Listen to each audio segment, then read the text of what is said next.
ಪ್ರಜೆಗಳಾದ ನಾವು ಭಾರತವನ್ನು ಸಾರ್ವಭೌಮ ಸಮಾಜವಾದಿ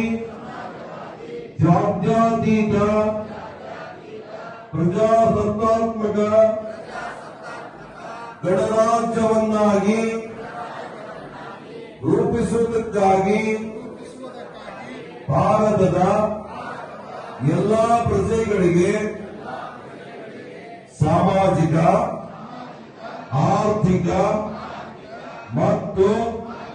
ರಾಜಕೀಯ ನ್ಯಾಯವನ್ನು ವಿಚಾರ ಅಭಿವ್ಯಕ್ತಿ ನಂಬಿಕೆ ಧರ್ಮ ಮತ್ತು ಉಪಾಸನೆಯ ಸ್ವಾತಂತ್ರ್ಯವನ್ನು ಸ್ಥಾನಮಾನ ಮತ್ತು ಅವಕಾಶಗಳ ಸಮಾನತೆಯನ್ನು ದೊರೆಯುವಂತೆ ಮಾಡುವುದಕ್ಕಾಗಿ ವ್ಯಕ್ತಿಗೌರವ ದೇಶದ ಏಕತೆ ಮತ್ತು ಸಮಗ್ರತೆಗಾಗಿ ಎಲ್ಲರಲ್ಲಿ ಭ್ರಾತೃತ್ವ ಭಾವನೆಯನ್ನು ಮೂಡಿಸುವುದಕ್ಕೆ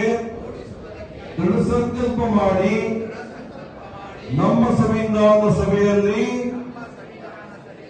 1949ನೇ ಇಸ್ವಿ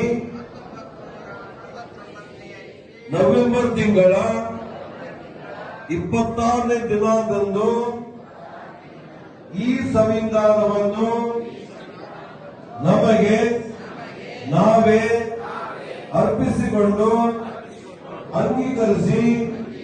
ಶಾಸನವಾಗಿ ವಿಧಿಸಿಕೊಂಡಿದ್ದೇವೆ. ಈಗ